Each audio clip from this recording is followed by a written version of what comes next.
Hello, what's good, everybody? Joey JayPing here, checking in, respectmyregion.com. Hello, good morning, good afternoon, good day, all the things. I hope you guys are having a wonderful start to the week.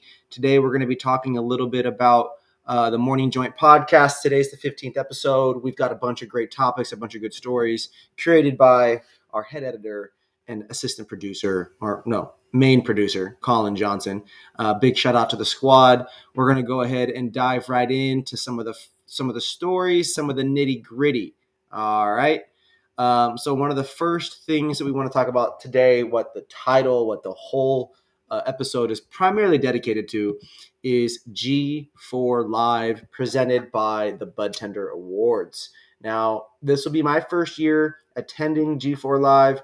As a former budtender, I'm very excited to see what kind of education, what kind of entertainment, just the vibes, the overall experience. The G4 Live experience does begin May 12th. It runs through the 14th, presented by the Budtender Awards.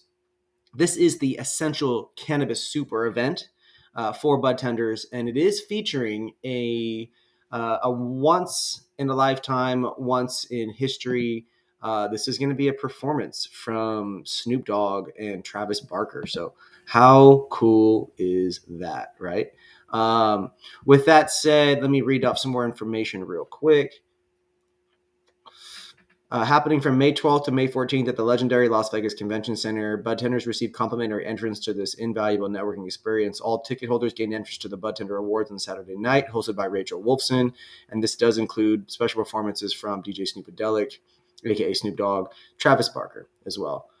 We have a free ticket giveaway that was running for a while, so be sure to check that out next year when we run it again. We have discounted room rates and all that kind of stuff. If you want to read the article, just search respectmyregion.com, type G4 Live up in the search bar, and it will come up.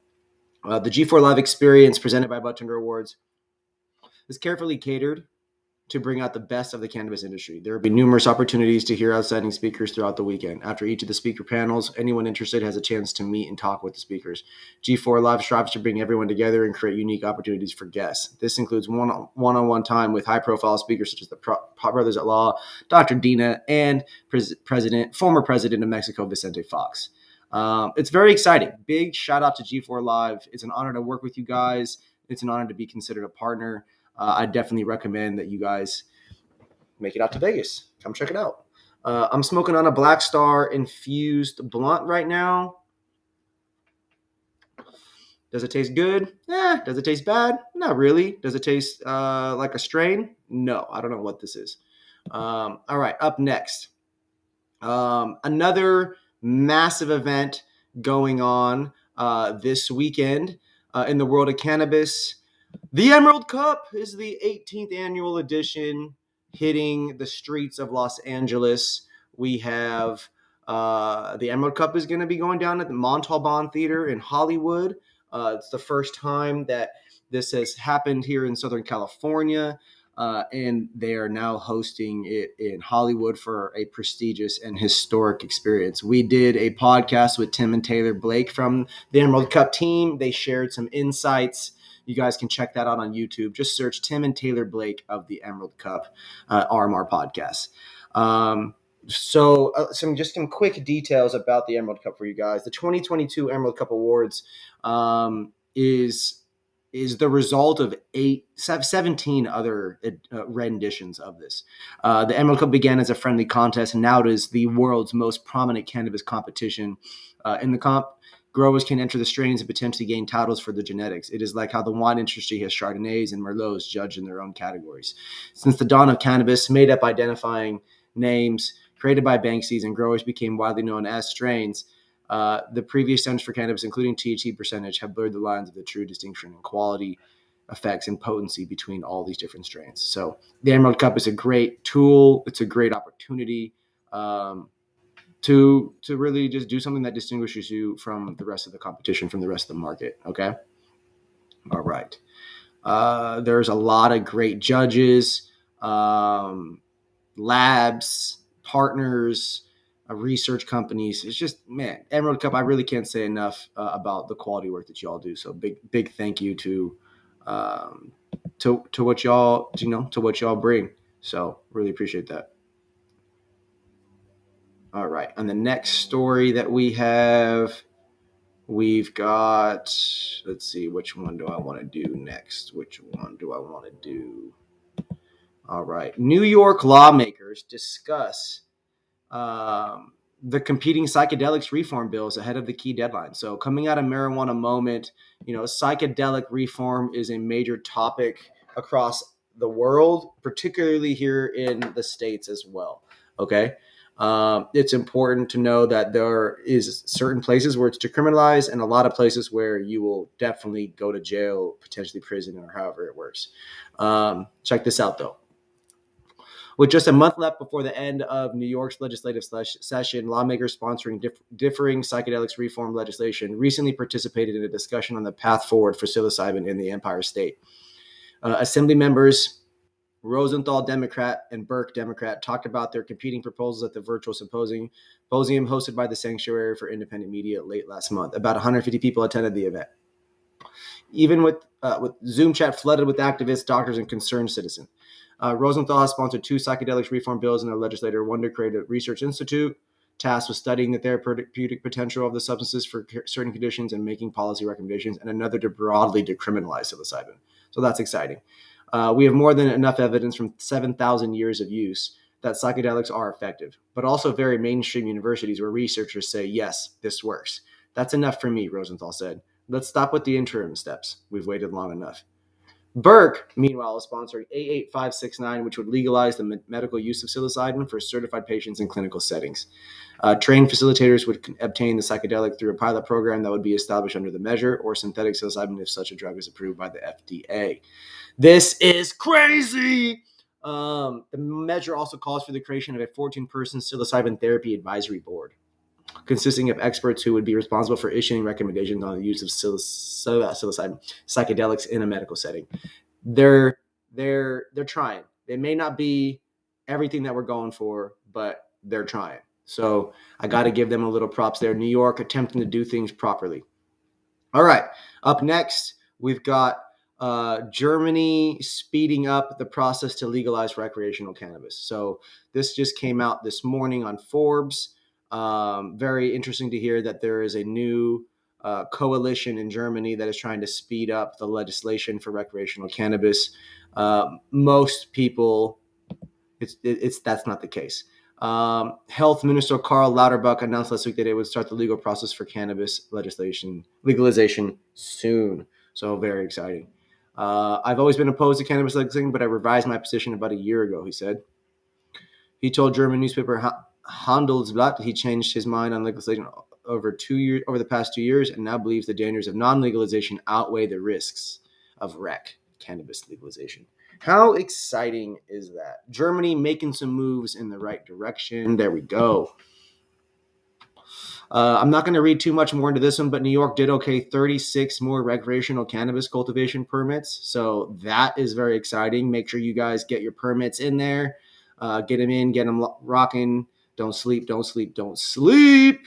Okay, and then I'm just going to browse through real quick some quick music titles before we end on one more event announcement for the week.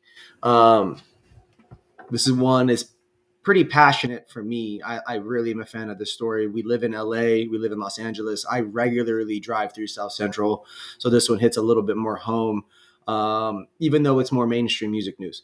Dr. Dre has helped a new $200 million high school break ground in Compton. So check that out, latimes.com. Dr. Dre, Compton High School, massive donation went to this project. So big thank you to Dr. Dre, and, congratulations to the city of Compton. We, Respect My Region. We are partners with Secret Sesh here in LA. It's a private event. Now you have to have your NFTs to attend it. Roddy Ricch was performing at this last one on Friday, and he forgot his lyrics to the box. So very funny that he forgot his lyrics. Not much you can do, not much I can say. Dude just was caught slipping and probably pretty distracted because there was audio issues and it just wasn't the best. We saw a viral video going around about Pusha T saying he's banned from Canada following a 2018 show brawl. So Pusha T, the cocaine rapper himself. I think it's interesting that Canada just bans people so quickly for certain shit. But when you're an American and you get a little rowdy in Canada, they just get rid of you quick. Up next, Hit Boy and United Masters have teamed up to launch a beat exchange marketplace for artists. So this story broke for us. Hip Hop DX. Make sure you guys search Hit Boy, one word, and United Masters. They team up for a beat exchange marketplace. What is a beat exchange marketplace? A place where you can exchange beats, where you buy and sell beats, where you can probably do a variety of other things. We've got these NFT marketplaces, these crypto marketplaces, all these different things happening in the metaverse. It is about time that we have an official, highly respected, well-branded marketplace that can become a platform for artists to leverage. The last two stories from the world of music, you guys.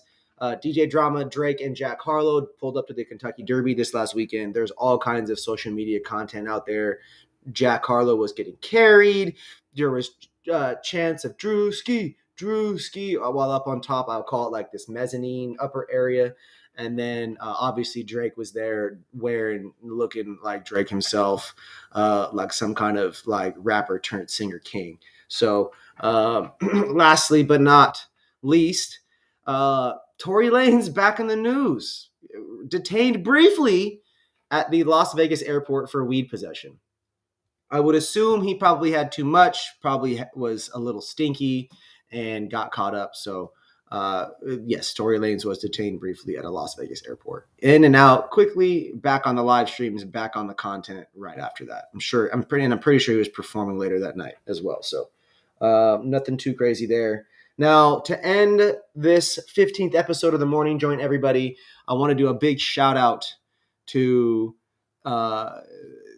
Green Street Festival and Emerald Cup both this weekend. Again, I mentioned Emerald Cup a little bit earlier. Now, originally, Emerald Cup was a part of the Green Street Festival. Now they're separate. Emerald Cup is happening at the Montalban Theater. Green Street is happening at the Green Street Building and the majestic downtown venue on May 13th and 14th. So if you are in Los Angeles and you want to be a part of that, I recommend that. If you are a budtender or you can make it to Las Vegas and you're trying to be a part of the national and international cannabis budtending community, I recommend being in Las Vegas this weekend. So be sure to like, follow, and subscribe. Talk that shit. Do what you got to do. But we will be We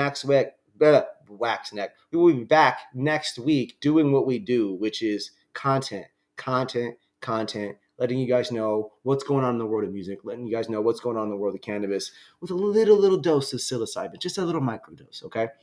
As always, thank you again, and I'll see you on the next episode. Love you guys.